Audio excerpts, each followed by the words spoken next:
if you can take down a team like this weekend, win 2 out of 3 games, I mean, you'd be able to probably steal one of these games on the road if you were able to win the series. I mean, that'd be very impressive. And I think a lot of people that aren't already bought into Pulmonary and what South Carolina is doing this year, they would probably be all aboard. A lot to examine for these games coming up this weekend, which we'll dive into in just a moment. But it is 9 o'clock. I mean, it's time for our 9 a.m. Sandstorm Pick-Me-Up. Time to get hyped. Here's your 9 a.m. Sandstorm. Sponsored by George Sink Injury Lawyers. Just call all nines.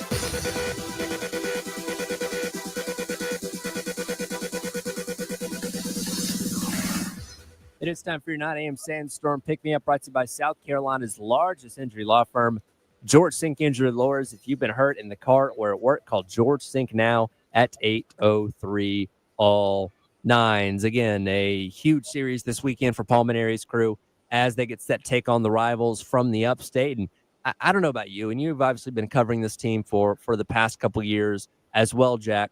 It just feels like there's a different energy around this weekend series. And I don't know if it was apathy for the last couple of years of the Kingston era, and Carolina was able to pick up some wins over Clemson in the past couple of years, but it just feels like there's a whole new level of excitement going into this weekend that I personally haven't felt the past couple of years. No, most definitely, man. I was talking to a Clemson guy the other day, or I should say, someone that covers both Clemson and Carolina, and he was telling me that, he just felt like what you were kind of saying there, that, whenever the Kingston-led teams went out to Clemson or played Clemson in these series, they looked unprepared and, not confident or motivated. And I see a different feel with Pulmonary squad. Like, there's just something about them, that confidence that they have in themselves. While, a lot of people seem to not believe in them, I think they believe in themselves. They know they can hit. They know they can pitch. They can play defense. They're a good squad. I mean, they're doing a lot of things right. So we'll see how this weekend goes. But, I mean, that's all you can ask for going into a really huge series, let alone starting out on the road. You mentioned pitching, which has been a high point for this team, particularly when we talk about the bullpen over the first 9 games so far. A little bit of a question, though, going into the weekend about what's going to be happening on Sunday. I want to go back to when you guys were talking to Nair the other day at practice when he was asked about Dylan Eskew and his availability for this weekend coming off of his strain from the other day. Yeah, I don't think it was a terrible thing. It was just he must have changed his arm slot a little bit and put a little extra strain on a muscle in his back. But our trainer, Corey Barton, has been working so feverishly with him, really, to get him ready. And Terry Rooney, and they developed a plan. And the only reason I made the switch in the rotation was because of him, and that's not knowing for sure he'd be ready to pitch on Friday. I mean, today's Wednesday, right? What if he'd have gone out there and thrown his bullpen and it didn't feel good today? Now, how am I going to get somebody ready to pitch on Friday if we had been doing something different with Becker, or Saturday, in McCoy's case? So I just thought the easiest thing was just, take a day less rest for Becker and McCoy. And, McCoy was disappointed when I took him out of the game on Saturday.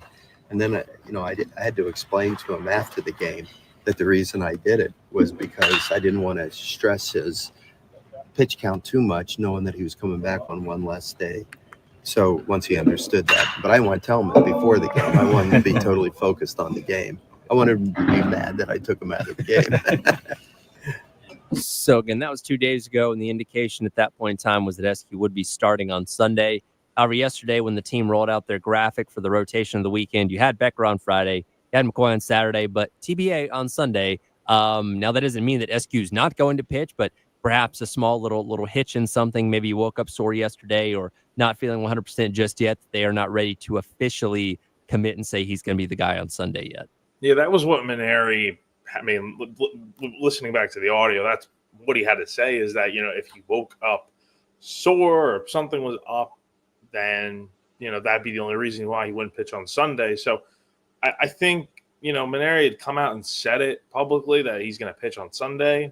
He had a good bullpen session on Wednesday. So, again, I'm not sure exactly what changed between, less than 24 hours. And, it is what it is. I mean, I think you just you don't assume that he's not going to pitch, but I mean, you have a little bit of doubt, I guess, right? I mean, Sure. we'll see what happens, but yeah, I wouldn't sweat it too much, honestly. I mean, we'll see what happens ultimately this week. I'm sure Maneri's going to be asked about it again. Why is it TBA and all that sort of stuff, and he'll probably give a straight up answer. But yeah, if he doesn't pitch on Sunday, I'd be a little surprised, but we'll see. And we're also going to have to see how the first 2 games go this weekend, what arms you use out of the bullpen. I know you mentioned the other day that, Braden Stone might be a viable option to go on Sunday. But again, it depends on if you need them in the first 2 games and also really kind of how the first 2 games go. Because if you theoretically won the first 2 games, not to say you're going to be willing to punt on the third game, but you might say, okay, for the sake of, the health of Jake McCoy going forward Dylan Eskew going forward for the rest of the season, maybe it does benefit us the best to not pitch him this weekend, give more time to rest, to recover, and all that kind of stuff for the series we're going to have down the line. So a lot of different kind of variables playing into this weekend, but we do know Eskew and McCoy are going to be the guys in the bump for today and tomorrow.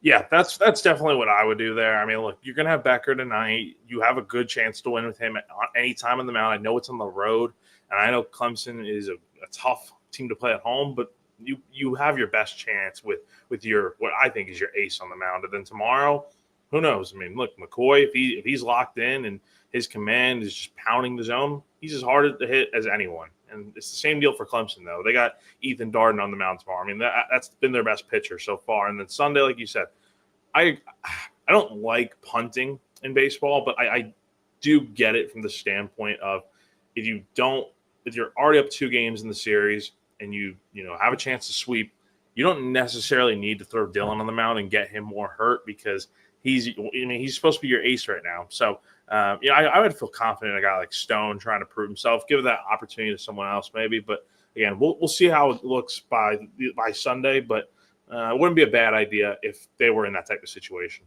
Speaking of pitching, taking a look on the other side for what Clemson's going to be rolling out. You mentioned Ethan Darden. Coach Maneri talked the other day about their ace starter for tonight in Aiden Kanak, who's going to be on the mound for the Tigers.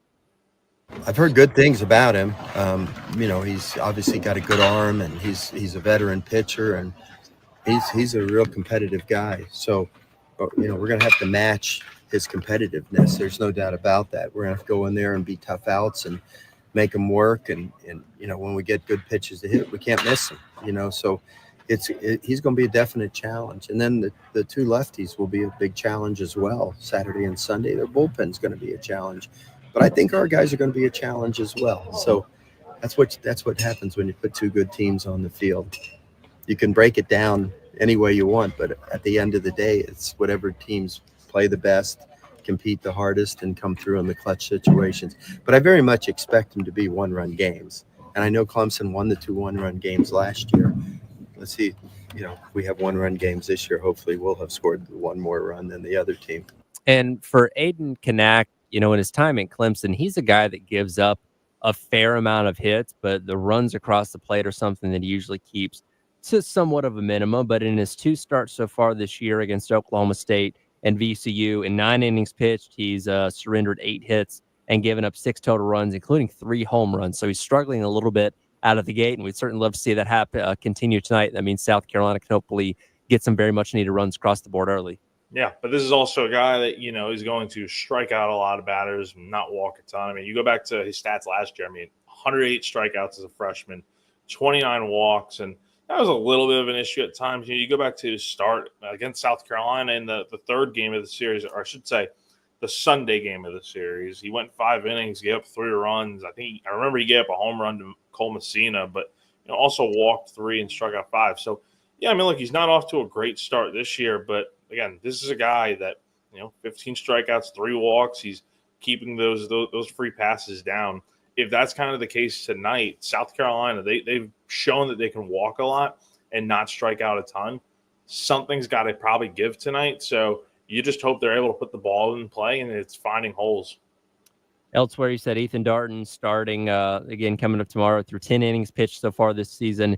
He's given up 8 runs, only allowed 2, and struck out 9 so far. No home runs allowed. And then Justin Lugaric, who's their who's going to be the Sunday starter this weekend. He struggled mightily when they placed Ole Miss out in Arlington to start the season. That game they lost by a run rule. He only made an inning and 2/3 that day. Gave up 6 hits and 7 runs, and really, really struggled to a team that I'd say it's comparable to South Carolina in terms of the talent level. So again, hopefully that's the same case this weekend, and South Carolina can take advantage of them.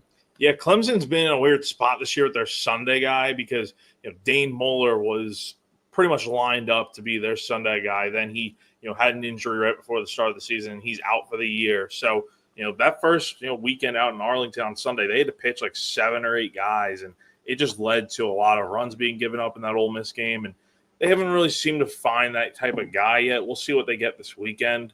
But again, I think Friday and Saturday, those 2 guys, Darden and Canuck, they are just about as good as anyone. Our resident Clemson fan, Ian's weighing in. Apparently it's Knack, not Canuck.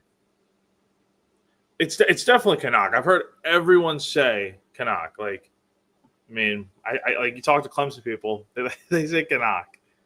So, all right. Well, I'll go get the pronunciation of it in the break to make sure we're saying it right going forward. But appreciate the insight there as always, Ian. We'll continue to dive into this, look at what Clemson's bringing to the plate coming up next. We continue to preview this matchup with South Carolina and the Tigers from the Upstate. Again, you can hit the Gamecock Traditions over-under contest on our website, 1075game.com, for your chance to win a Gamecock Traditions gift card. This week's over-under is total number of wins versus Clemson. That over-under is set at 1.5.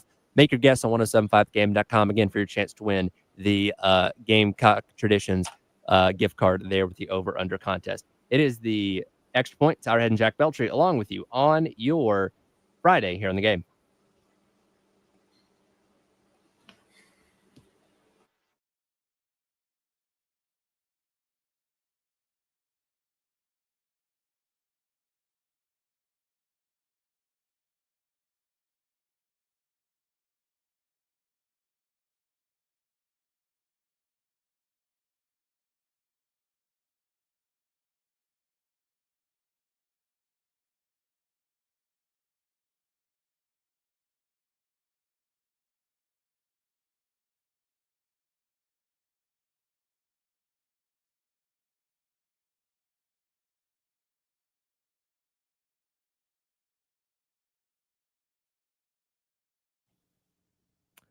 Tyler Head once again telling you about our friends over at Twin Peaks. Do you consider yourself a bourbon connoisseur?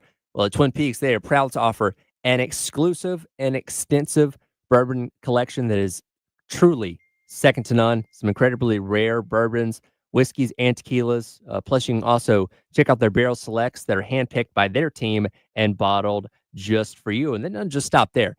If you're not in the mood for a bourbon, you just want a nice cold beer, 29 degrees on draft every single day with our friends over at Twin Peaks. But they have truly a drink menu that is second to none. And outside of the drinks, of course, amazing food. And as I tell you about all the time, TVs as far as the eye can see. We're getting into the month of March. So many sports are happening right now, and there's no better place to take in all that with great food and beverages as well with our friends over at Twin Peaks right down the street from us here in the Vista.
Yeah, AAA next break. 9% APR offer available to high credit tier customers. All right. Good.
And welcome back in. It is the Extra Point.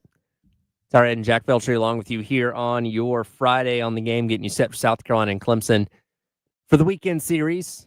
First game coming up tonight, 7 o'clock first pitch. Pregame coverage starting at 6:45 on the game here in Columbia and 100.3 the game out in Myrtle Beach. Tomorrow, because we do have men's basketball going on at roughly the same time, baseball's first pitch at 1:30 will be on our sister station, 98.5 WOMG. And then Sunday back here on the game in Columbia and Myrtle Beach for a 5 o'clock first pitch with pregame coverage starting at 4:45. Women's team in action on Sunday afternoon at 2 o'clock taking on Kentucky on our sister station, 98.5 WOMG. By the way, I went to the Clemson website in the break. It is Canuck, and it is Aiden saying that himself in the little recordings they have there for the phonetics of his last name. So Aiden Canuck, the proper pronunciation, as he gets set take the mound for Clemson coming up tonight. So we've cleared the air on that at least today, Jack. I figured we have it right, the Clemson enthusiasts that we are. So, and you know what? Maybe we messed it up just to bother people, right? Yeah, that's what I think that's what we're good at, messing little things like that up. So that's the thing about rivalries that I love so much is getting under the skin of the other side. You know what I mean? And this rivalry, in so many ways, is about needling the other side to me. And I love the fact that it's across all sports, because look, there are some rivalries where football is the only thing that's important or basketball is the only thing that's important. In this one, you truly feel the weight of every time these two schools get together, no matter what sport it is, on just the hatred and intensity of every single game. It is a rivalry that runs very deep, and these fans, they don't like each other at all. And you hear South Carolina fans call them taters, and I'm not sure what Clemson fans call South Carolina fans, but I'm sure it's nothing nice. So yeah, I mean, look, I'm expecting, if any Gamecock fans are there tonight out at Doug Kingsmore Stadium, be safe. Don't let these Clemson fans be super, super mean or anything. But again, It's part of the rivalry. I will say, to give a compliment, I do think Kingsmore Stadium is a pretty neat ballpark. Never been up there myself, but just watching it on TV seems like kind of a cool place. And again, it'll be the start of this weekend series coming up tonight. It's a very interesting ballpark. Again, the no warning track out there, just the grass little hill out there. It's strange. It's quirky. I kind of like it, but at the same time, I don't know. Gotta go out there and win, and we'll see if they can do it tonight. As a former outfielder myself, I do have a problem with the lack of warning track, because because it's there for a reason. When you're chasing fly balls and you're not looking at your surroundings, when you feel that difference from grass to dirt, that's letting you know, hey, there's a wall coming up. And when that's not there, that can be a problem, because you might run head first or at full speed into said wall. Yeah, and South Carolina's had their issues with that outfield over the years. I mean, go back to 2 years ago. You got, Carson Hornung, former Gamecock, missed 2 fly balls coming out the left field. So it is going to be a challenge for South Carolina tonight, and it's something I do worry about a little bit if anything's hit down the line. But again, this defense has been very good so far, but this will definitely be a little bit of a adjustment for them. As mentioned a moment ago, the Clemson starting pitching staff for this weekend has been, had their ups and downs so far this season. We'll see how they do against a little bit of a step up in competition compared to some of the teams they've played, though they have played the likes of, Arizona, Oklahoma State, and Ole Miss. That game, they got run ruled out in Arlington, their one loss on the season so far, but they really hit the transfer portal hard in the offseason, and that's pretty much what's constructing the top of their lineup right now. Cam Canarella in the 3-hole is the only guy in that first 5 in the 1 through 9 that was on the team a year ago. You've got Dominic Listy leading off from Indiana State, Luke Gaffney coming in from Purdue at the 2-hole, Josh Pano from California Baptist batting cleanup, and then Colin Priest from Michigan DHing and hitting 5th. So a lot of new faces in this lineup for Clemson this year. It's definitely a very different looking team from a hitting standpoint. They lost a lot of guys last year, and that includes guys like Nolan Naraki and Nathan Hall, obviously, who are at South Carolina now, but they lost a lot of different players from this team last year, and it looks very different. I mean, the only names that really stick out as guys to from last year are Jaron Purify, Jack Crichton, and Andrew Chufo. But other than that, it feels like a completely different roster, and I feel like it's now led by Cam Canarella is still Cam Canarella. he can mash any time, but he hasn't gotten off to the most Cam Cannarella type of start. I mean, no homers this year, 4 RBIs, 269 average. Dominic Listy from Indiana State, I've been told is probably the best transfer they have this year. I mean, 13 RBIs, hitting 462. The on base percentage is 615. That is absolutely unreal and much higher. It's like almost 100 points higher than anyone else on the team. So, look, I know it's only 8 games, but Clemson's getting a lot of production from their offense. And here's the other thing. Very similar to South Carolina in the fact that they have not hit a ton of home runs so far this year. Only 6 on the year. And, for a ballpark like DKS that I think plays well for offense, tonight might be a game that with a pitcher's duel on the mound, might not see a lot of, home runs tonight unless the wind is just carrying out. Well, and for both, programs, they really started to heat up in this past week. Funny enough, as the weather started to get warmer, and we're kind of looking ahead to this weekend, outside of Sunday, where it's supposed to be in the mid 50s, you're going to have warm weather today and tomorrow, where that should help the ball carry a little bit more. So I'm interested to see, because between South Carolina and Clemson, they both hit 9 combined home runs in their midweek games earlier on this week, how much that ball does carry this weekend at Doug Kingsmore as well as Floor Field and hopefully at Founders Park to wrap things up on Sunday. As you mentioned, Dominic Listy leading things off, your quintessential leadoff hitter, getting on base, driving in runs, 4 RBIs against Arizona in their game they played a little bit earlier on the season, leading the team in batting average. And Andrew Chufo, who is batting at the very bottom of the lineup, not off to the best start so far this year. He's dead last in batting average. But again, he was the hero a year ago. Yeah. 3 for 6 with a game-winning solo home run in the bottom of the 12th in Game 1 against South Carolina last year over at Secker Park. So he obviously has a history of making South Carolina makes South Carolina pay, and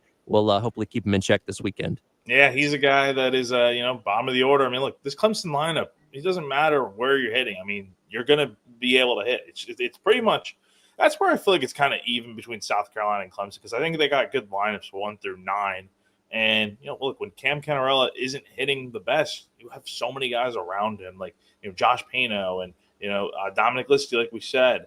Guys like that are just really hitting the ball hard and, they're driving and runs. So I think tonight from Matthew Becker, I think the key is you got to be able to command the zone, number one. You can't be giving up free passes of any sort. Not that he has it all this year because he has no walks with 17 strikeouts, but if he's commanding the zone like he has been and not putting runners on base, I feel pretty good about him maybe going 6-7 innings, giving up like a run or two, maybe none, and giving South Carolina enough of a chance to win. We'll see what happens. Again, game number 1 coming up tonight at 7 o'clock. Stuart Lake's going to be on the call all weekend long. I imagine Derek will do tonight and probably Sunday. I guess Cade Crenshaw will do tomorrow because of the conflict with men's basketball. But again, Stuart Lake going to be on the call for all 3 of those games as he always is. And we'll talk to him coming up next and get his thoughts on the first 9 games as well as a look ahead to Clemson upcoming this weekend. It is the Extra Point. Starhead and Jack Beltry along with you on your Friday here on the game.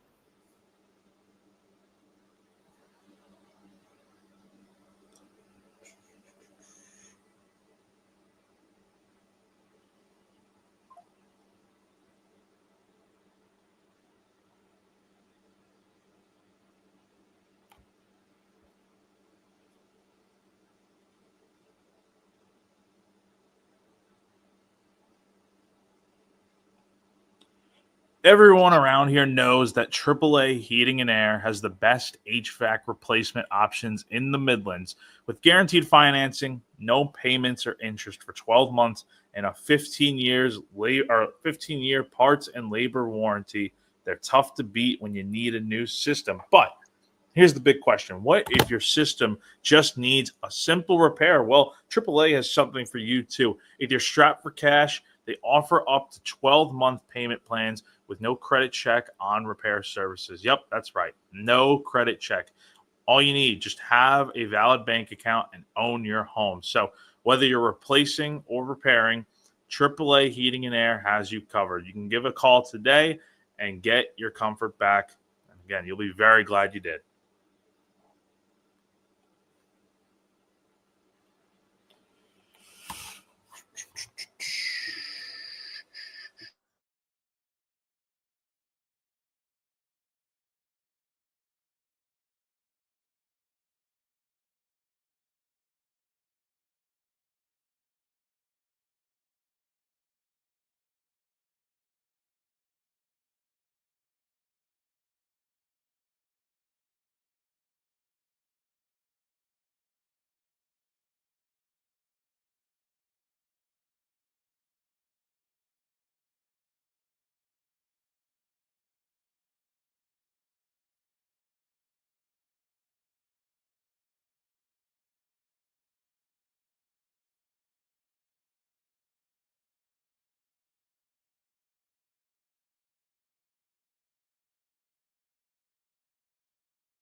Welcome back in. It is the Extra Points Hourhead and Jack Belcher along with you on your Friday.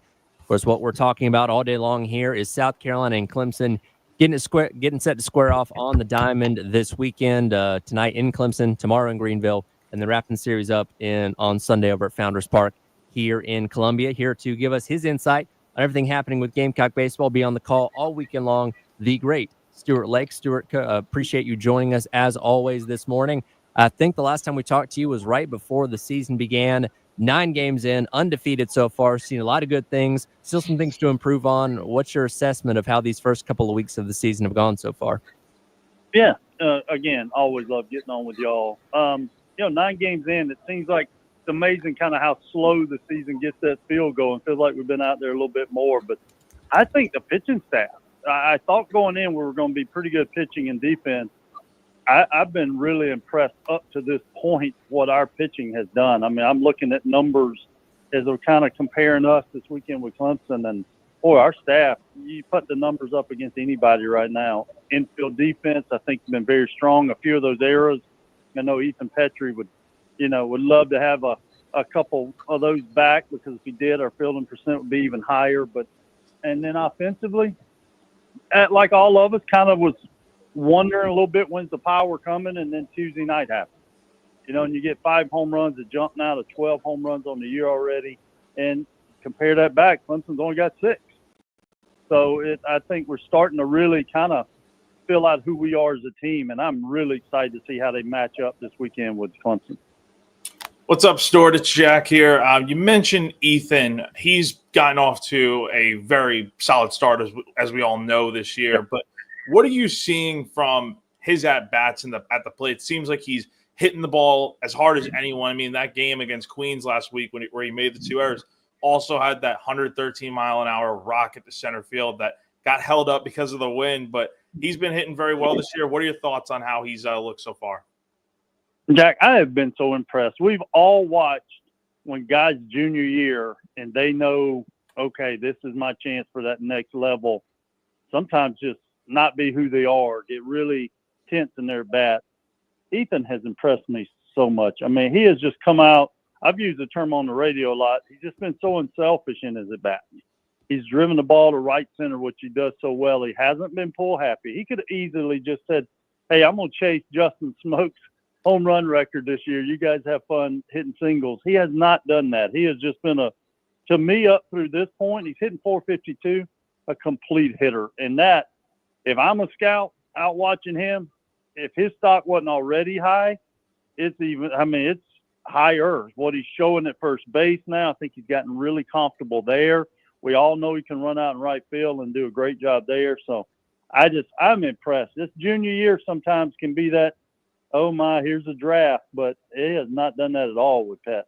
Good talking to Stuart Lake, be on the call all week long for South Carolina baseball, taking on Clemson. And we'll get into the specifics of the Clemson games in just a moment. But speaking of guys at the plate, Talmadge LeCroy and Henry Kazmar, very good in the field. Coach Maneri has talked about his confidence in those guys with their gloves, but the plate struggles have been pretty consistent for them through these first 9 games.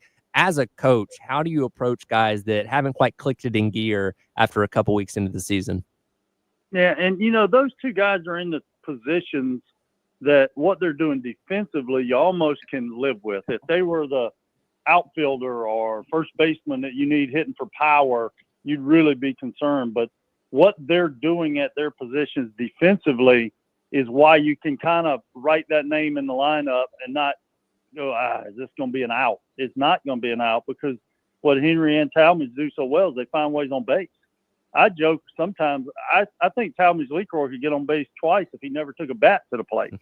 I mean, it seems like that guy gets a walk or 2 every game. And what Henry has done, and we've seen it, the other night was really his first era that I saw him not have his body and his feet where he wanted. And I think it's because it was as Coach Tanner used to call him, a tweener. He didn't know if he was going to try to go back to second with that throw or throw to first. And I think he caught himself in the middle, and that ball just scooted right under his glove. But that's the reason you can, as a coach, write their names in the lineup because they do so much for you defensively. Talmadge, just an incredible start behind the plate with our pitchers and the things that's going on. The one thing we'll have to shore up, I know this, Coach Maneri has talked about it openly. He doesn't hide behind it. We've got to do a better job when runners are running because we haven't been as effective. Now, the pickoffs the other night, that kind of, took away the running game for Gardner-Webb. But we still have yet to throw one out from behind the plate. Our outs have been on the pickoffs. Stuart, kind of switching things over to the, I hear there's a big series going on this weekend, out in the upstate. But, you've been a part of these before. Two-part question here. How intense does this series get from an on-the-field standpoint? Being a coach at South Carolina over the years. And, you look at this weekend, obviously South Carolina is probably the underdog going to this weekend, but they have a very, solid coach in Coach Maneri leading the way, who's been a part of a lot of these big games before. How much does that kind of help instill confidence that South Carolina can go out and win this series? Yeah, I was fortunate. I actually went back yesterday. Kent Reichert and I had time to kill. I got to coach in 31 of these games. And I just remember, I could tell you something about almost each one. Obviously, the two in Omaha I remember the best. But there's just so many emotions going to this game because all of us who grew up in this state, Matthew Becker grew up right up here where I did, in Chapin and Little Mountain, this area. Half your family's South Carolina and the other half's Clemson. So this is a big deal to the in-state guys. And, the emotion of the first night. So tonight is trying to see how good are they. Each team saying that. How good are we? So this game tonight really sets the tone for the weekend. Doesn't mean whoever loses or wins tonight is going to win the series or lose the series, but tonight is a big deal because these are two really unknowns to each other. And as I looked at Clemson's roster, they've got South Carolina guys, but it's starting to go the way I knew it would with Coach Bakich and it did with Coach Leggett. They're really that Northeast and Florida and more try to get out where we're still a lot of South Carolina and this area kids on our team now. And Coach Tanner used that to our benefit for a long, long time to really motivate the guys. But it is a ton of emotion. When you first hear, when you're at Clemson and you hear their song, and then when you're back here Sunday and you get to hear, our music, it gets you going a lot. And talking to Stuart Lake from the Gamecocks Radio Network, previewing South Carolina and Clemson. Of course, this will be Coach Maneri's first in a time being a part of this rivalry. He's talked about it all week long that, he loves rivalries and he understands the importance of this one, but there's still a lot of baseball to be played in the weeks and months after this one, and obviously a lot more goals to accomplish after the series is over. From a coaching standpoint, is there anything you do differently this weekend that Maneri, wouldn't have prior experience with not having a rivalry like this before? God, I don't know if Coach Maneri doesn't have experience in anything. I mean, he's a guy that as a coach I love still talking to. He's got so much experience himself, or he reaches into his dad, who had probably the best JUCO coach in history, maybe, Tommy Lasorda, who is a close friend. So he can dip into so many things over his past. But they did something last night that, it showed why Coach Maneri is so successful. We didn't always go up to Clemson to practice. Sometimes we just decided not to. Sometimes it was the weather and you couldn't. But they went to Clemson last night. And I got to see some video of how their practice went on. And it was just so loose. I was jealous. I wanted to be there, to be honest, to just see how loose he had those guys. He knows the intensity of this rivalry. He's asked all of us that are around it. And he gets that. And he'll really realize it about 7 o'clock tonight. And I'm sure he'll grasp that too, because it'll be so fun. But I thought last night was a big deal, taking his team, guys that had never been on the field, Doug Kingsmore, getting them in there, letting them get a feel for it. I thought that showed just why he's so good at what he does. A last one for you here, Stuart. Got about 2 more minutes. When you look at this Clemson team, Jack and I just kind of ran down their 1 through 9, talked about their starting pitchers as well. What sticks out to you the most ahead of this matchup? Well, I was doing the same thing, and I guess because of their schedule and ours have been really playing different type teams, I wanted to see how they match up. And then I start really putting us side by side. I was really shocked. They hit 312, we hit 304. The home runs, we doubled them on that. I don't think they're going to be a power team. We could turn into one now with Jace Woda and those guys really swinging it. But I really just think the key, even though the ERAs, if somebody looked at it, Clemson's 5.56.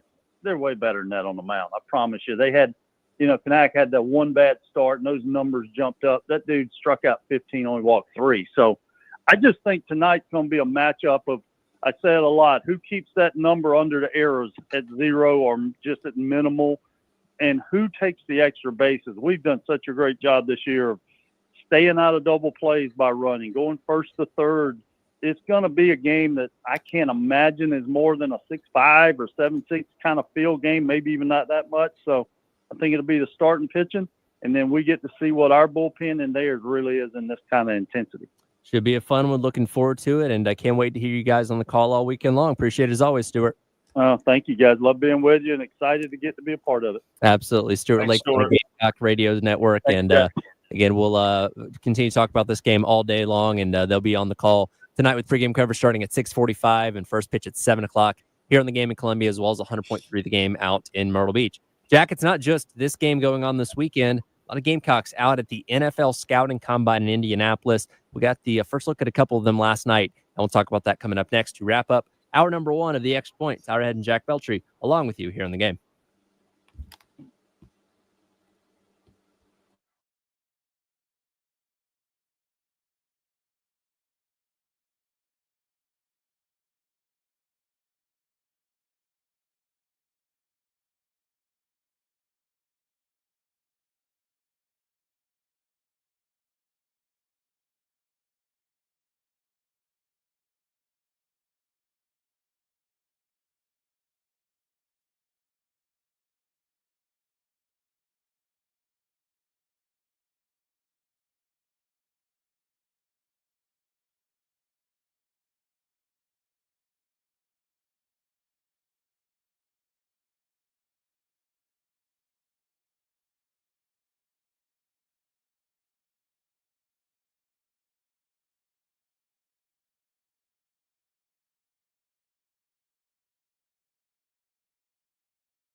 Bless you. WellsFargo.com/getfargo. Thank you. I know I had a slot there. Oh, man.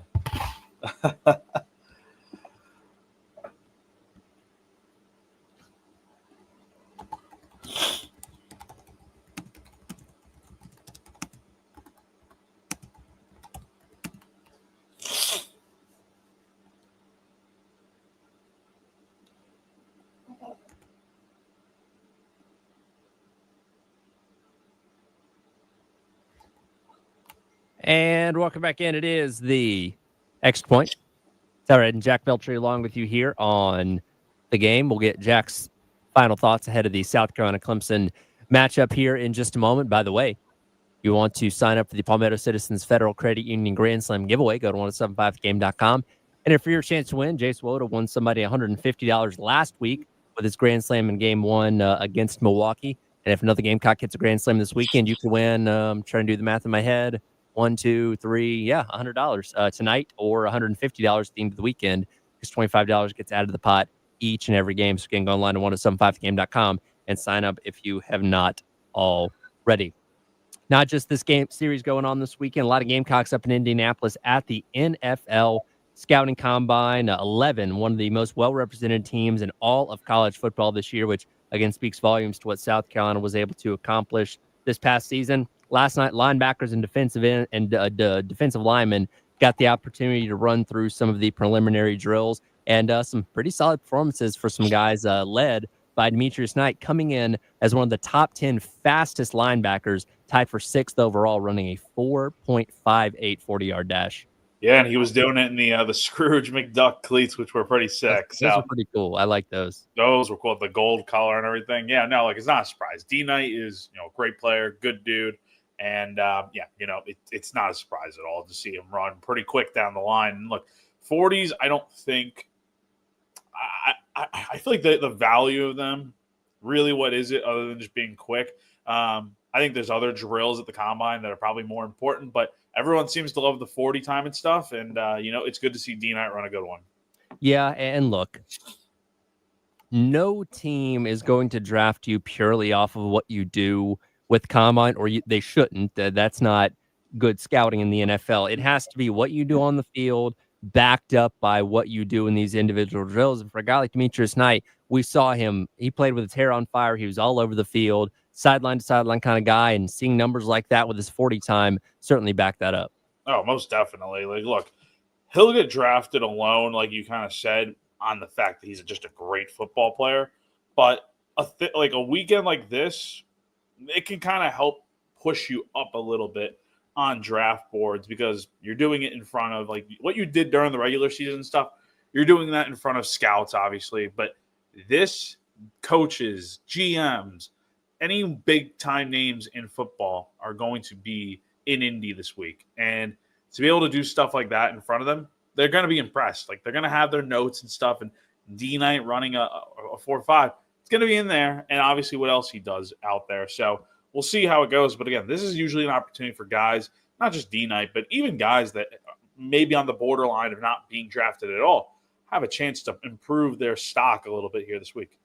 Ben Martin and Scott just on the outside of the top 10 when it came to linebacker 40 times at a 4.63. So pretty solid numbers there. Kyle Kennard just on the outside when it came to defensive ends running the 40 time last night at a 4.73 himself. And again, we know the production these guys had on the field, which is the main point of where they're going to be going in the draft. But again, excited to see how everybody tests out this weekend, and good to see a couple of guys already get off to good starts this weekend. Yeah, no, it's been awesome to just see how many Gamecocks have been out there and stuff. 11 guys is just, it's still crazy to think about, honestly. But I think South Carolina is, again, I've said it before, I think they're set up for just a really nice looking draft class here, where you see a lot of, from the University of South Carolina, this guy, like, it's going to happen a lot, I think, this year. What was your 40 time back in the day? I don't even know if I ever ran the 40 when I played football in high school. I'm trying to remember, but it was. I mean, I was an offensive lineman, so it was probably like a 5 or like a 5.5. I was quicker for my size and stuff, but I don't know. I'd have to test that out. I think we need to do it in the parking lot here. Honestly, we got Pro Day coming up here in a couple weeks. Maybe we can finagle some things with Steve Fink and see if we can get everybody to go out there and do some of our own assessments. Shoot, you guys will have the setup there, right? I mean, let's Yep. do it. Figure it out. Do it for the culture. Do it for the fans. On Exactly. I 105. I think everybody wants to see like Chris do like a cone drill or something like that. Oh man, I think we need to see like the X Games or something like that here. Just something crazy. Hey, I'll see what we can do. See if we can get that worked out. So I believe Pro Day's coming up on the 12th, so only about 2 weeks away here for South Carolina. Last about a minute and a half here. You'll be out there all weekend long. What's going to go down between South Carolina and Clemson? Yeah, look, it'll go either way. I think. I think this is going to be a series where the first two games are split. I think South Carolina. I said originally that they were going to lose this game. I think they're going to win tonight. I think they're going to shock a lot of people. Win on the road. I think Clemson comes back tomorrow, gets around Jake McCoy early, gets a few runs, and they take the middle game. Go back to Sunday. You go to Carolina. I think South Carolina is going to win this one in a real battle. Nice weather out. I think the ball will be flying all over the yard. I think South Carolina wins 2 out of 3 this weekend and really makes a big statement that not a lot of people are expecting, but I think South Carolina can go out here and win this series for sure. Do that this weekend. You got a really good chance to have a number next to your name when the newest top 25 comes out next week, which, again, it's early in the season, but that'd be a nice mark for Coach Maneri within the first 15 games at Carolina to get them in the top 25. Hey, look, he said before the season started, this was like the first year since 2008 that his team was not ranked entering the year. And he also said it wasn't going to be long before they got into the rankings. So I think this can be the weekend for them. It doesn't mean that they are done yet, but it would be a nice start to an already really good season to begin the year. Well, we'll have plenty to recap on Monday, and hopefully it's plenty of good things in the favor of South Carolina. And man, just excited to get this rolling and see this rivalry, take place once again. Yeah, man, I'm looking forward to it and ready to chat about this on Monday. I'll be chatting with Chapel Fowler of the State Newspaper coming up next. Get some insights from the Clemson perspective as we get set for this game coming up tonight. And Jack, as always, be back in here with you on Monday. Yeah, I'll see you on Monday, my man. It is The Extra Point. Tyler Head and Jack Beltry along with you here on your Friday on the game.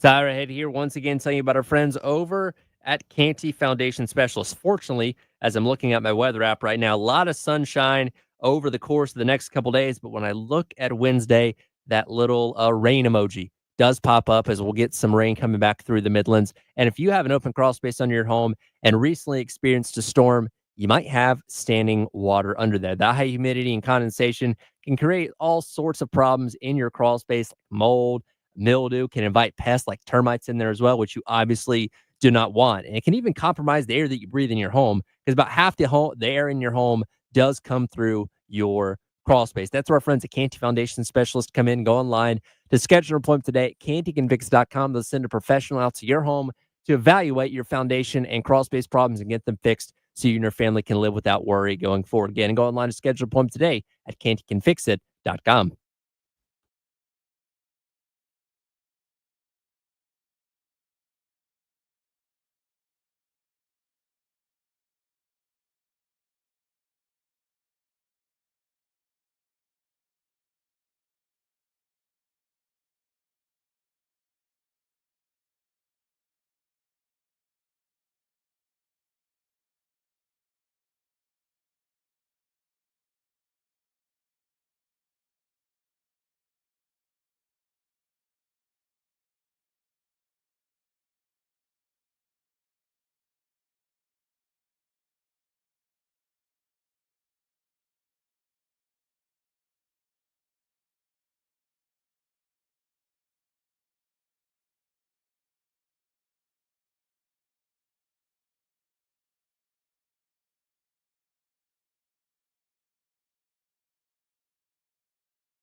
And welcome back in. It is the Extra Point. Tyler Head along with you here on your Friday on the game course, getting you set for South Carolina and Clemson this weekend, tonight up in Clemson, tomorrow in Greenville, and then wrapping the series up at Founders Park here in Columbia on Sunday as South Carolina takes a bit of a step up in competition level compared to the teams they played the first 9 games, and always excited to see these two rivals square off. And here to give us the perspective from the other side of things, from the state newspaper, Chapel Fowler. Chapel, first of all, appreciate you taking your time this morning. How you doing this weekend, and where's your excitement level for what's going to take place over the next couple of days?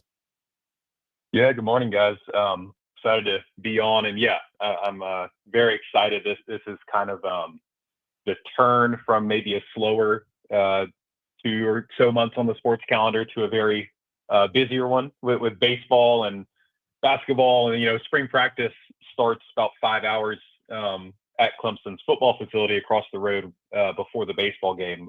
So it's a busy day for me, but it's always a fun time of year, and usually the sun starts to peak out and we get a little bit more 70, 80-degree days versus the cold rain and just overall like hailstorms we've been getting from January to February to now. So I'm very excited. It should be a really fun weekend. I was going to say, I don't think anybody was enjoying the midweek games last week where it was, 40 degrees and raining sideways and all that kind of stuff. Glad we're finally inching closer and closer to it actually being spring. Yes.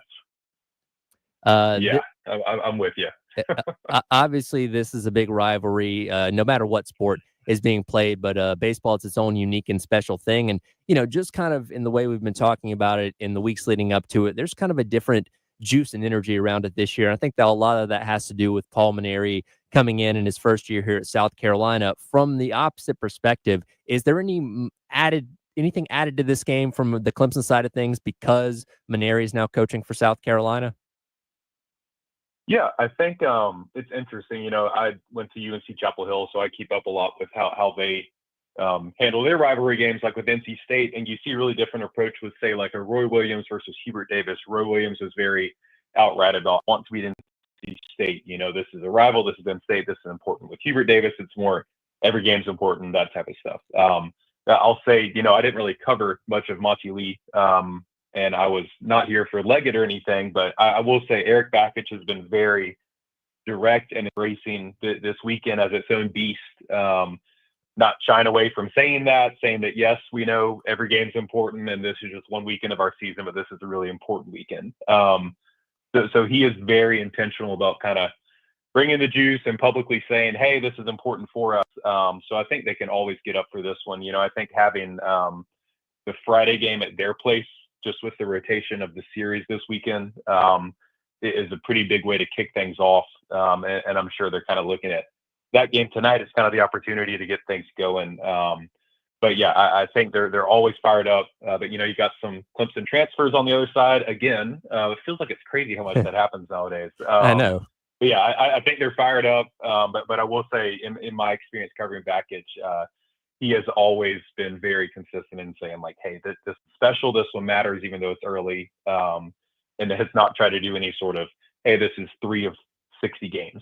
He knows these 3 mean a lot more. I don't know if you heard Coach Maneri being posed the question of if he could take Bakich in a fight, and he didn't say anything directly, but I think we're all hoping it doesn't come to that, but I guess it wouldn't be surprising in a rivalry like this, right? Oh, man, yeah, I saw that. That was funny. He said, yeah, if you seen him shirtless. Again, we've all seen Eric Bakich shirtless now because of the Savannah Bananas thing. But yeah, that's a pretty jacked baseball coach. So I'm with Maneri on that. I think we would all probably lose in a fight to Bakich if you really wanted to go at it. But yeah, 2 very quotable coaches. I will say that. Like, what an awesome thing for the state that not only do we have 2 really competitive baseball programs at these 2 schools, but 2 coaches that are really willing to, get into it, have a funny quote here or there. We haven't had any heated bats level controversy in a while. Hopefully not this weekend, but it'll be interesting to cover if something like that did happen. This series has been tense but cordial, I think, in recent years. I don't know if that changes this weekend, but we've got 2 guys up top in terms of covering these 2 teams that are really interesting guys, fascinating guys, good coaches, good quotes. And that really does, when you've got the faces of the program that are as interesting as the teams, that just makes it really that much better. So it's like a quick Palmetto series mashup. this weekend. I'm excited for it. Again, talking to Chapel Fowler from the state newspaper ahead of South Carolina's rivalry baseball series to Clemson coming up this weekend. You mentioned those transfers. Nathan Hall, leading off for South Carolina, has gotten off to a very strong start this season. And a lot of the conversation around him coming into this year was, yeah, he played at Clemson, wasn't a whole lot, but in those moments that he did get on the field and getting opportunities, he did show some flashes of potential. We've obviously seen that work pretty well here so far. What did you see out of Nathan Hall when he was in Orange that showed you he might end up being a pretty good player? Yeah, I mean, that's just limited experience. Clemson's deep, South Carolina's deep. Sometimes you just have a school where it doesn't really totally work out, or you get into the rotation a little bit, maybe not as much as you'd like. I think a fresh start can really do a lot for guys nowadays. And, there's the fun going from one rival to the other aspect of it. But I think it is like a good example of how the portal is good for guys. It's great that here's a guy who couldn't really break into the rotation at one school, and now he goes to another school that's, just at the exact same level, different conference, but just as good, if better, and is able to keep it rolling. I think it just shows that, the portal's good for guys sometimes. So I saw that he spoke with the media too and was kind of getting into it. Like, that's the type of stuff that makes it fun. Like, I love that Nathan Hall is, kind of leaning to the fact when he comes up to the plate tonight, and same with Naraki. I just think that, again, adds another whole aspect to it. Just from a coverage perspective, I'm thinking about all the storylines and everything. If you want some USC to be more fun, have some kind of like Benedict Arnold's in there, if you will. So I think, and again, that 2 years ago and the last few years with, Brewer and French and those guys, there's a lot of crossover. So it really does add to it. And fans will definitely notice. So yeah, he'll probably get a little extra boo birds, but it's cool to see him doing well at another school so quickly. Speaking of the transfer portal, Clemson hit it pretty hard this offseason, and the front half of their starting nine is comprised of guys that were not on this team a year ago with Listy and Gaffney and Payno and Priest. What was kind of the objective for Bakich? What were they looking for and trying to build via the portal this offseason, and how's that gone so far, in your opinion? Yeah, it's been good so far. I was just looking at some of their stats before I got on, and Listy's batting average is super impressive. I think, very specific type of player they're looking for. That they returned the majority of their roster. Most of the guys they lost were to, eligibility, exhaustion and stuff like that, as opposed to like big portal departures. So I think they do try to, start with their guys and retain them. Bakich is very front-facing and passionate about NIL and retention and saying, hey, we need this many people to donate this much because we got to keep our guys. So it's definitely like an inward focus. But I think, yeah, just like select spots, you lose Blake Wright from last year, who's a really good player for them. Lose a few other same position guys. So someone like Listy, it's very much like fill the gaps, that this isn't a program that needs a total reset every year, but like any team, Clemson can probably select one or two or three guys from the portal, pursue them and get them in for specific spots to keep things rolling. I think South Carolina's on this level too, but Clemson is kind of one of those schools with a richer baseball history that people see and they're interested in playing for, with the fan base and the culture and the Omaha trips and everything, and where they're at right now, what they did last year. So they definitely have a strong pitch, and obviously that's worked out for a few really good dudes this season, and they're showing it really early. And talking to Chapel Fowler from the state newspaper, getting a perspective of Clemson before the rivalry baseball series this weekend. Tonight on the mound for the Tigers going to be Aiden Canuck. And, when you look back at his numbers last year, a guy that would give up a fair amount of hits, but kind of limited the damage when it came to the scoreboard. Off to a little bit of a shakier start this year, surrendered 3 home runs in his 2 starts so far. What's kind of been going on with him through these first couple games that he's played?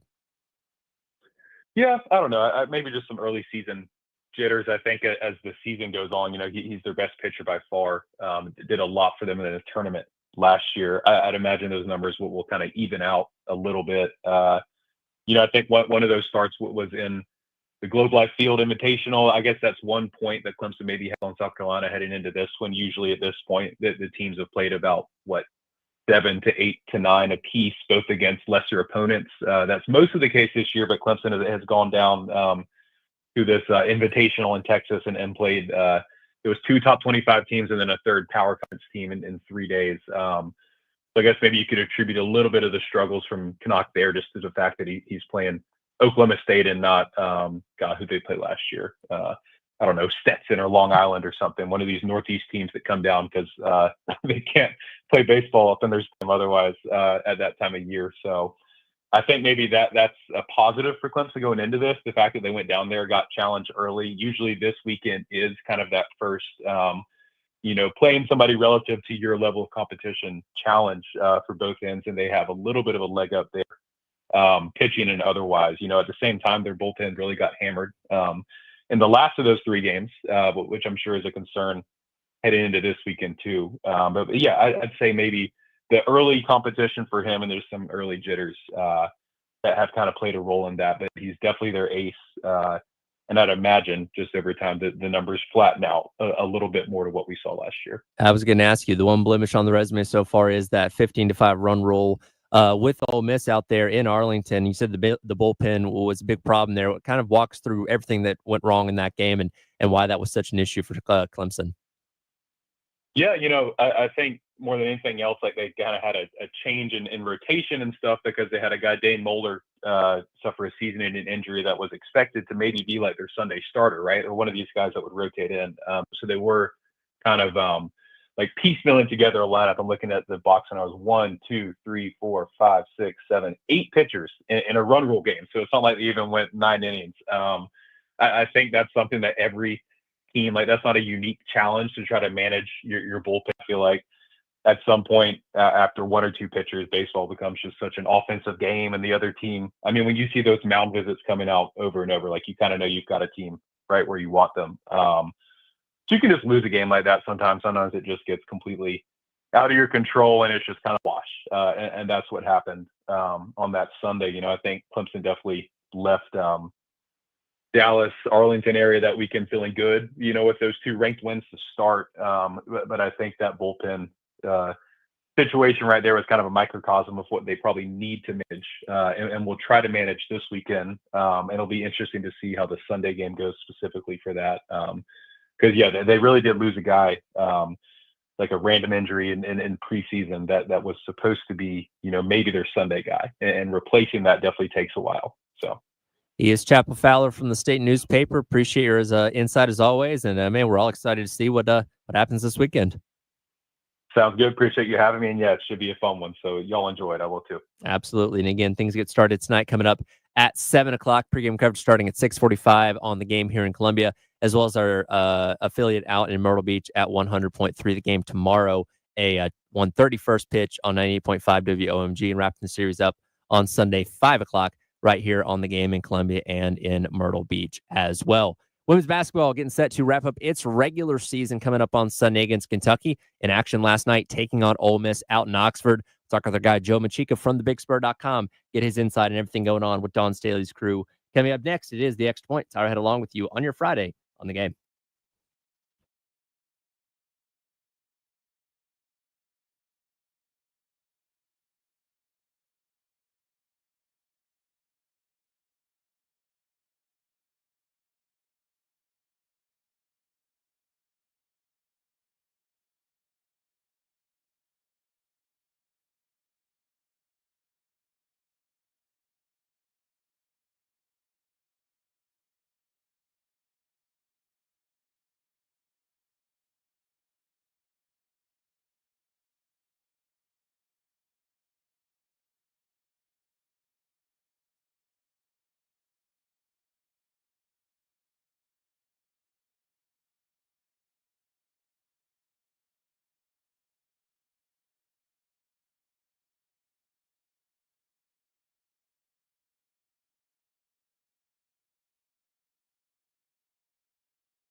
What's up, Tyler?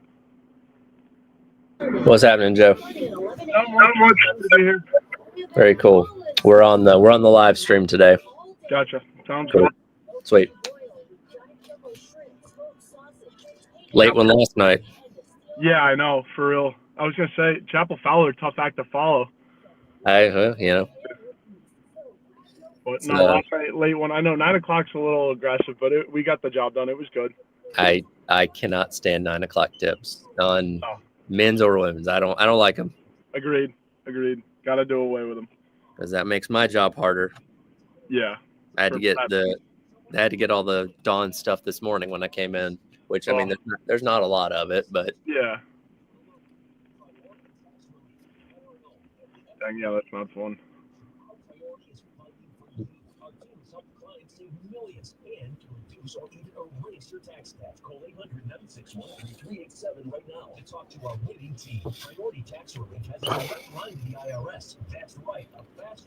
What kind of car are you in? Jeep Wrangler. I thought that was a Jeep. Yep.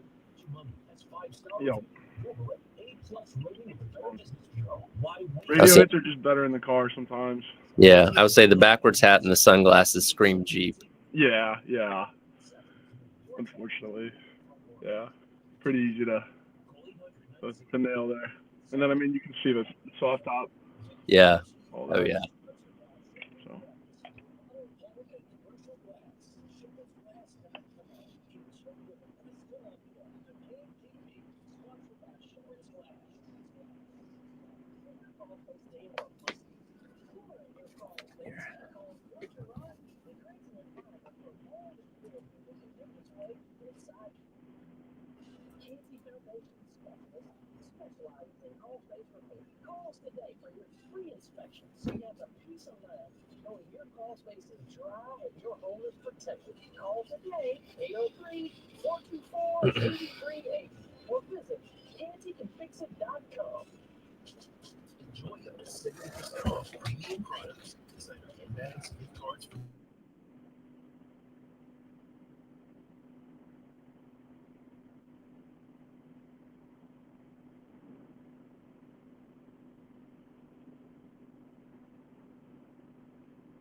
I mean, obviously they're really important because you take momentum into the locker room, and then you're coming back out.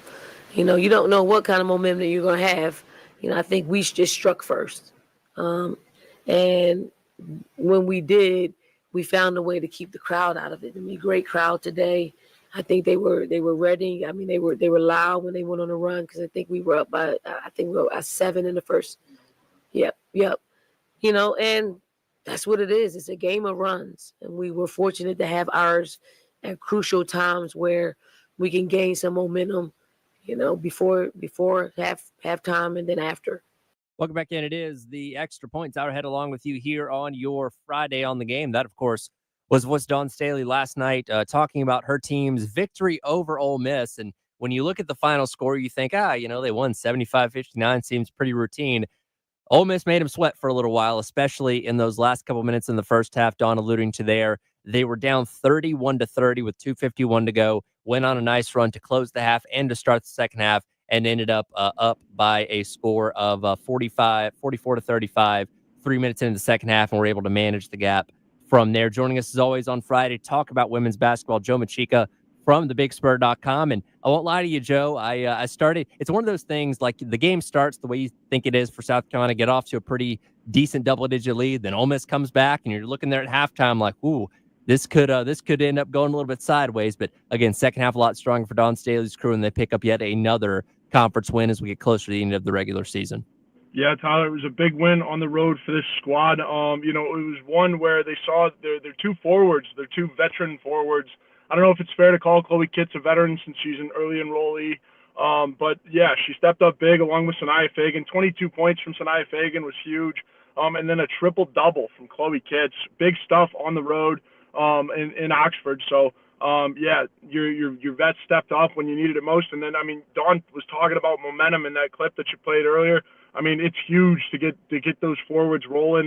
You know, certainly, I mean, playing out of position because you don't necessarily have a true center on this team. So, you know, kudos to them for being able to roll with the punches and be able to play that forward spot, you know, effectively on the road. Well, what's impressive about Sanaya Fagan, who we've talked about very consistently, especially after Ashton Watkins went down with her injury, and just how impressive she's been. She matched her career high in points in the first half. She tied it at 16 and then was able to go out there and get 6 more points in the second half. And again, you just continue we continue to talk about just how much better she continues to get and how much she was able to step up in that absence of Ashton Watkins, particularly on defense. But again, a performance last night, very strong on the offensive side of things as well. Yeah, Tyler, they just took over, right? It felt like they just took over that game offensively for South Carolina. You know, they were getting shots. They were, you know, setting each other up. I mean, Chloe, again, with 10 assists, it was huge. Setting up her teammates all night while getting it done on the offensive end. That's veteran stuff. And, you know, it's good when you see, again, part of the identity of this team is, you know, when nobody else can get it going, somebody finally steps up and gets things rolling and leads the team offensively. They're all talented enough to do so. And so last night it was Chloe Kitts and Sanaya Fagan, huge night from them two, and certainly bringing momentum into, you know, a ranked matchup against Kentucky at home.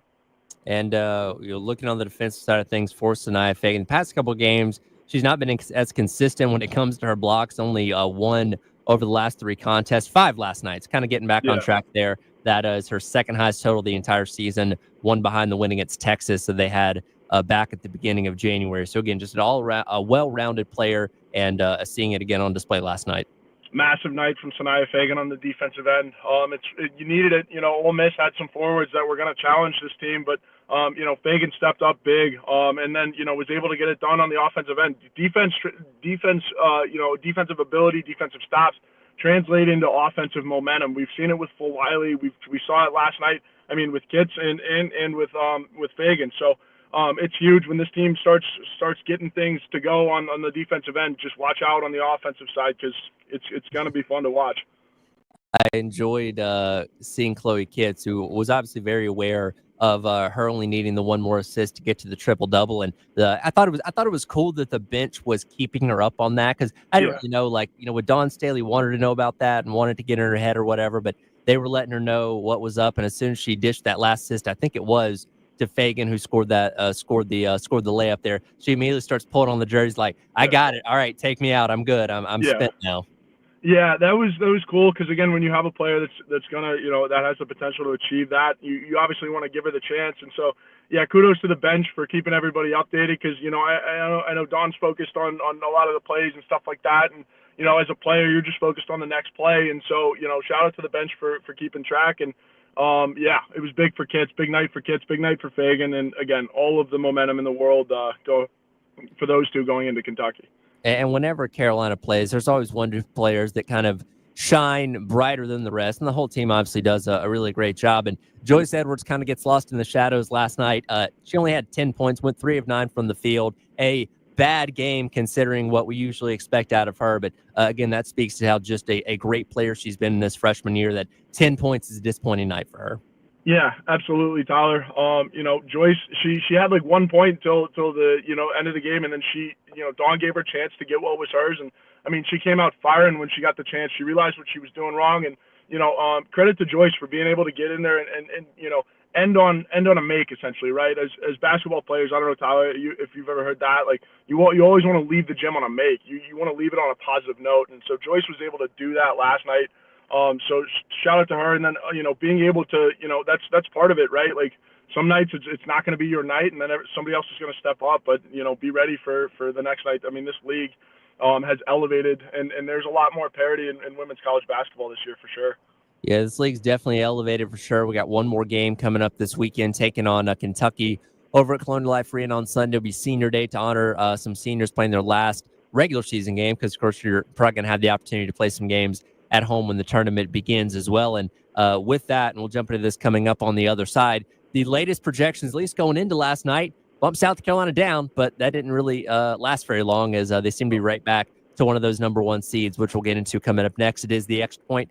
Tyler Head along with you, Joe Machika from BigSpur.com. Join us as he does each and every Friday here on The Game.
Welcome back in. It is the Extra Point. Tyler Head along with you here on your Friday on the Game, talking to women's basketball with our guy Joe Machika from thebigspur.com. As we get into Who Sprung a Leak, brought to you by our friends over at American Leak Detection. We'll stick in women's basketball because last night, Notre Dame falls to Florida State 86-81. And you say, well, what's significant about that? Why did they spring a leak? Well, because they potentially lost the opportunity to be a number one seed, because going into last night's game, South Carolina in the ESPN reveal show of the top 16 seeds had been bumped down to a number 2. Notre Dame loses Florida State. South Carolina goes out there, handles their business against Ole Miss, and it's almost like that didn't even happen, right? Because now South Carolina's right back to being number 1, according to Charlie Kareem in the latest bracketology. Yeah, absolutely, Tyler. Notre Dame got a little comfortable on their home floor, and potentially again losing out on that number 1 seed that they were about to get. And South Carolina, having South Carolina in your region is no favor either. But looks like the Gamecocks are gonna retain that number 1 seed, or go back to that number 1 seed with a win at Kentucky, or with Kentucky at home. It's senior day. I would think this team would play well enough to get through Kentucky again. If they want the number 1 seed, they have to. And so, I think, unfortunate for Notre Dame, to lose it on their home floor. But yeah, credit to South Carolina again for winning a tough SEC road game last night, where they struggled. That game, as you mentioned, Tyler, earlier, at Ole Miss could have gone either way. But South Carolina powered through, got the job done, and now get to celebrate their seniors in front of their home fans at Colonial Life. Yeah, that's going to be the fun thing about Sunday. And again, if you get the opportunity to be there, you'll get to say goodbye to some senior. Which, it's weird because we position this as senior day, but as long as Carolina handles their business and doesn't get bounced in the first game of the SEC tournament, they should be a number 1 seed, which means we'll be right back here in a couple weeks for the NCAA tournament. Though I guess, and this is what bugs me about the NCAA tournament and the way they do this, it's not technically a home game. They treat it like a neutral venue where you can't have your usual home stuff. Can't play Sandstorm, I don't think, or anything like that. So in the last home game, true atmosphere, you'll have that on Sunday, I guess, against Kentucky, but very likely to be playing at least a couple more games here at Colonial Life Arena in a couple weeks. I mean, Tyler, we have a playoff system in place where they've allowed a home field advantage partially, in the college football playoff, right? So I don't necessarily understand that whole thing, but cool to again be able to host a first round game. But again, you got to take care of business, through the SEC tournament. You faced everybody, at this point that's going to cause you issue. So again, just keep the momentum rolling. If you're South Carolina, the way you played last night was good. Again, there's still some things you can work on, but you have momentum now. So you just kind of have to hold on to that and continue to play basketball to your identity. And this is a good Kentucky team. They're 15th nationally, 22-5 on the season, 11-4 in SEC play. So they're certainly a capable opponent that could give South Carolina some trouble. They have a couple girls on their team that are among the best in the SEC. Speaking defensively, Declara Stack leads the league in blocks, one of the best defensive rebounders in the league, as well. Georgia Amore, one of the best three-point shooters in all of the SEC. So you're going to have some girls that can give you some problems, but it's kind of like copy and paste when it comes to South Carolina. As long as they play their game, as long as they don't, show up sluggish like they did against UConn, they shouldn't have a problem on Sunday. Yeah, exactly, Tyler. Again, this Kentucky team, can pose issues if you're sloppy, right? But again, they match up with you similar to you, right? So again, if you do the things that South Carolina is good at, right? If you do things that, is within their identity, they should win this game, right? Just do it well, and show out for your seniors, right? Again, you get to honor them, just this once, and then, you've got playoff basketball on the way. Those seniors are Sanaya Fagan, Bree Hall, Tina Powell, and Sakima Walker. And, you talk just about that group right there. And again, the freshie class is one that's going to be near and dear in people's hearts for a very, very long time. But you've got a lot of production out of these 4 women here. And obviously Powell only coming in last season, but she's made a huge impact in her 2 years here at South Carolina and was a big catalyst for why they were able to go on that undefeated run to win the national championship a year ago.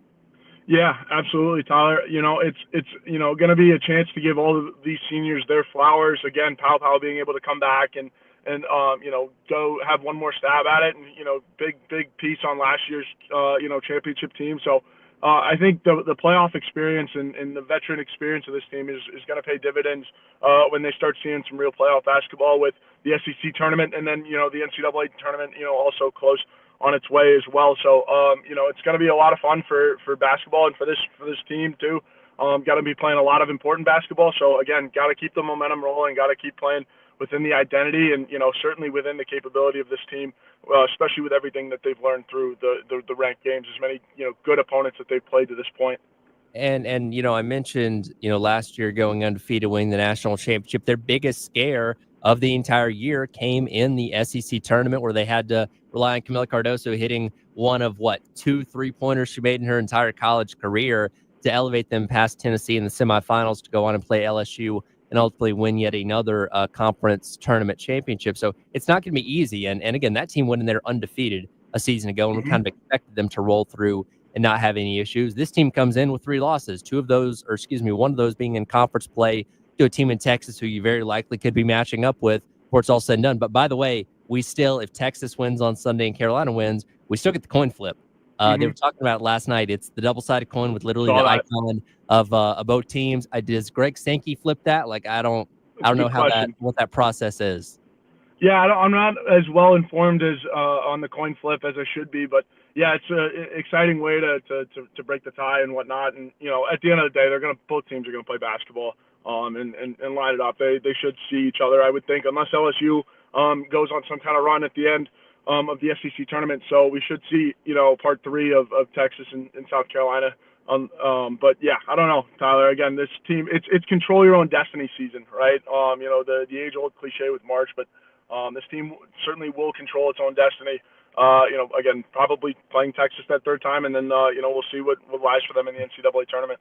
And the difference between them being that number 1 seed and number 2 seed would be playing at noon next Friday in that first time slot of the day, as opposed to playing at 6 o'clock on Friday evening. They do end up being the 2 seed. And of course, we kind of expect these two teams to be on a collision course, but there's always going to be the LSUs, the Tennessees, the Kentuckys, like we talked about, that could end up throwing some wrench to those things. But excited to see what happens coming up next weekend, as we'll be previewing it right before one of those games happen, certainly. But to kind of put a bow on the regular season as we get closer to it now, with the Kentucky game coming up on Sunday.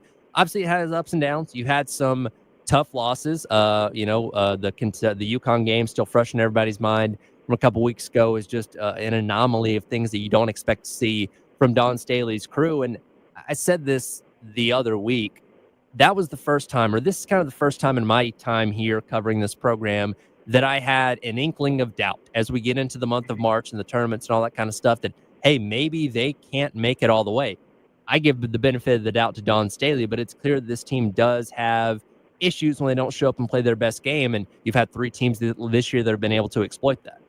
Yeah, absolutely, Tyler. I certainly agree with the doubt. And again, I think this team, this Kentucky game is a chance for them to go out and leave a lasting taste in everybody's mouth, right, of what this team is all about going into tournament time, like who they really are. I think it's certainly an opportunity for that, and you have to start fast for Senior Day. I think the crowd's going to be there early, to honor the seniors. So there's going to be a lot of juice in that building from the start. So it's going to be hard to start slow, with all that energy there. But we'll see. I mean, again, just depends on what team shows up, and depending on since how they played last night, I would think there's some kind of momentum to it, right? Yeah, you would certainly hope so. And again, especially playing at home, which again made that UConn loss all the more weird a couple weeks ago. We know Carolina is so hard to beat, and there's a reason they hadn't lost but one game in the past, almost 5 years in playing over at Colonial Life Arena, because it's a house of horrors for everybody in the SEC. And as long as they get off to a good start, they should be able to settle in and have no problem, and hopefully wrap up another strong regular season and await the because that would be, for those that aren't familiar, they can still win the regular season SEC outright, or not outright. It would be shared with Texas, so they'd still get a trophy for that as long as they win on Sunday. If Texas wins on Sunday too, it's just the coin flip to determine who's going to be the top seed coming up in Greenville next week.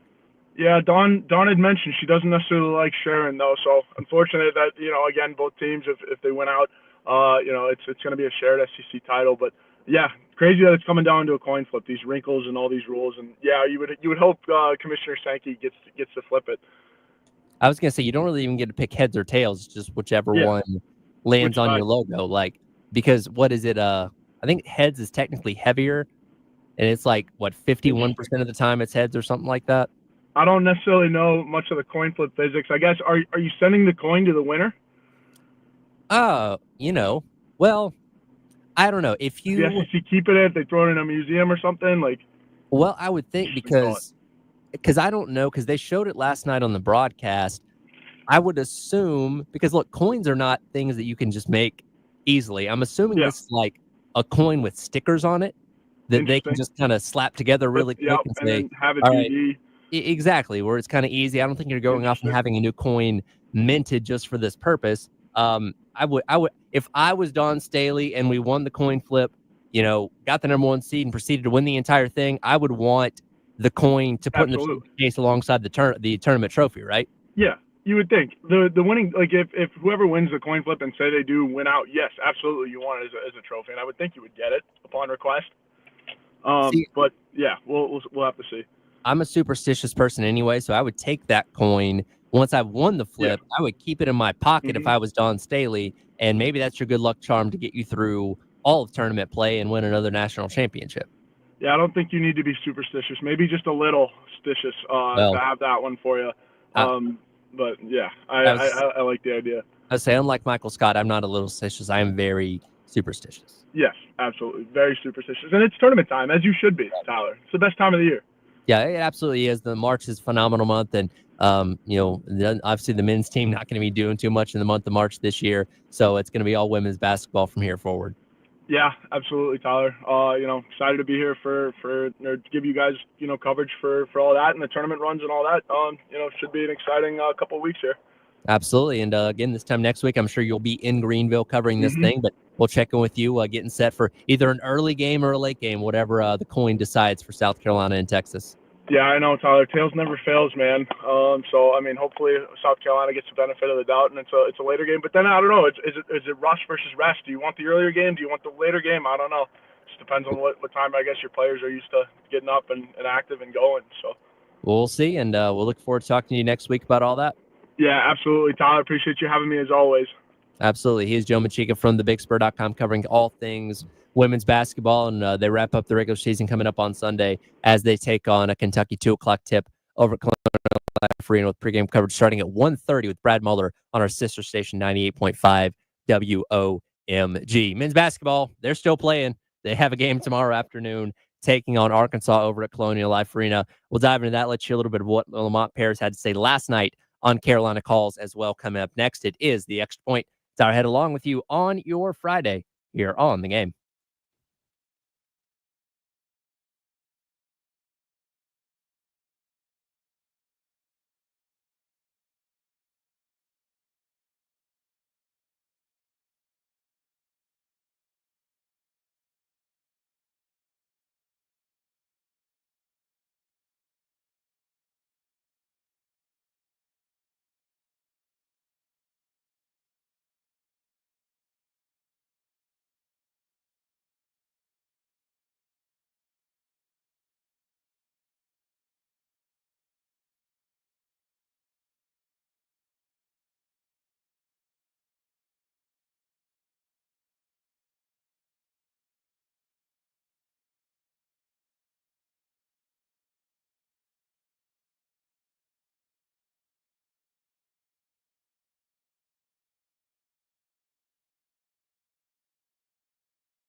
And welcome back in. It is the Extra Point.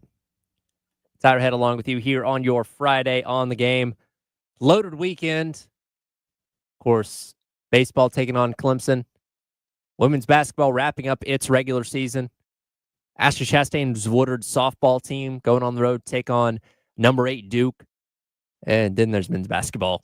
There's a reason it's taken almost 2 hours to talk about the men's basketball team because look, we know where they're at, right? We know the state of what the season is, and they're not going to be doing too much in the month of March outside of playing at most a game in Nashville for the SEC tournament coming up here in a couple weeks' time. But past that, not really expecting much out of them, though they still have a couple more games to close out the regular season.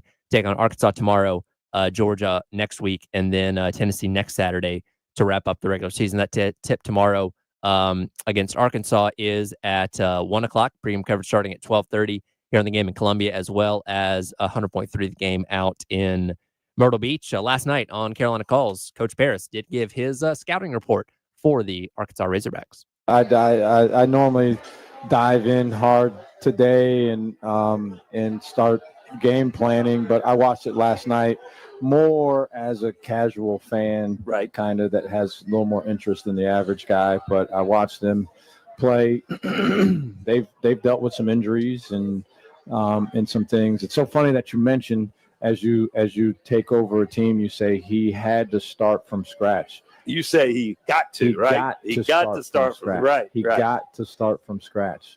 Now, again, if you take over a job for a guy that won a whole bunch of games and the 5 starters that were there all decided that they want to stay, fantastic. But that's not normally the case. But so anyway, they've got a talented team. They're playing better.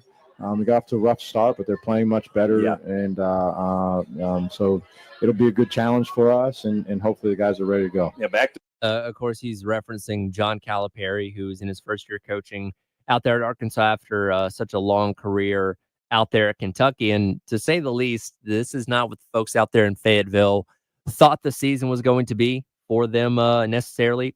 Sitting at 6-9 in conference play, they've been 3-2 in their last 5 conference games, or 3-3 in the last 6 conference games. Losing the likes of Alabama, Auburn, and Texas A&M. And with the amount of money that we know got funneled through that program this year from, the Walmart folks and Tyson Chicken Nuggets and all that kind of stuff, definitely not forming up to the standards of where they thought they were going to be. And they're a bubble team as of right now when it comes to the NCAA tournament. So if South Carolina were to beat them coming up tomorrow, they potentially could knock them down a little bit and maybe prevent them from getting into the NCAA tournament in John Calipari's first year. Out there in Fayetteville. And I said this, the other day, because of course Carolina wins the matchup against Texas last Saturday. By the way, Arkansas coming off of a win in overtime against Texas themselves in the midweek, and then they proceed to go out there and get run over by Missouri out there in Como, a Missouri team that Arkansas did beat, though that game was in Fayetteville compared to out there in Columbia, Missouri. I do think these next 2 games between Arkansas and Georgia are your best opportunities to get one more win. I don't think going on the road next weekend to Tennessee is going to net very well for South Carolina. So if there is one more, maybe 2 more wins left in the tank, I do believe it's going to come here in these next handful of days between Arkansas and Georgia. And a big part of another win, if it's going to happen for South Carolina, is obviously the performance of Kylie Murray-Boyles, who is unequivocally the best player on this team. Last night, Coach Paris as well on Carolina Calls talked about those next kind of steps for CMB as we expect his time here at South Carolina is dwindling to a close. Game, you see that in some of these. He's more of a difficult finish maker than an easy shot generator, right? If you can stay with me on that. Some guys, they're just really good. They generate easy shots. They make those things. He doesn't generate as many easy shots, but he has such tremendous touch that he finishes a lot of these things. So because of his good touch, I think his ability to extend his range certainly is there. Without a doubt. I have full confidence in that. So I think that's one thing. And then the next one, too, would be just getting real confidence in attacking and playing off the dribble, bringing the ball up in transition off of an offensive rebound, which he does sometimes for us, but on an empty side, just generating offense off the dribble, catching in a face-up scenario and just attacking guys off the dribble and making plays. And as a true point forward, I think that's the progression from my eyes, is like a true point forward that also, if you have the nerve to get to him late on the perimeter, is going to catch and shoot. Right. And you've seen these last couple games, and I'll give credit to Conroy Boyles once again, because for a guy that's being projected to go in the first round of the NBA draft, and we don't know if he's declaring or not, but I would lean towards he's probably going to end up going. He's not given up. Like, he's not folded, not said, you know what, this team is bad. We're not playing for anything. Let me just go ahead and kind of pack up shop for the rest of the year. He's playing hard. He's playing intense, and we're seeing some of the best basketball out of CMB these last couple of games. And, it kind of has to be that way for South Carolina, because what he has around him is not good enough. Coach Paris has talked about the need for being selfish and kind of taking matters into his own hands, which I felt like he's done a really good job of that over the course of these past couple games. And, had the 22 points in 27 minutes against Texas, and then went out there the other night and pretty much was the entire offense and was almost perfect from the field, 10 of 11 in his 28 minutes for 27 points against Missouri in that 30-point loss that they had out there. But again, he's been a fun player to follow, fun player to watch. And if he is indeed only going to play a couple more games for South Carolina, hopefully we can see that production, and hopefully that helps lead them to maybe one, if not two more wins here in the course of the next couple of days. That is going to do it for the Extra Point. Coming up next, Gamecock Central Takeover Hour presented by Firehouse Subs with Wes and Chris, as we get back into the baseball conversation coming up next here on the game.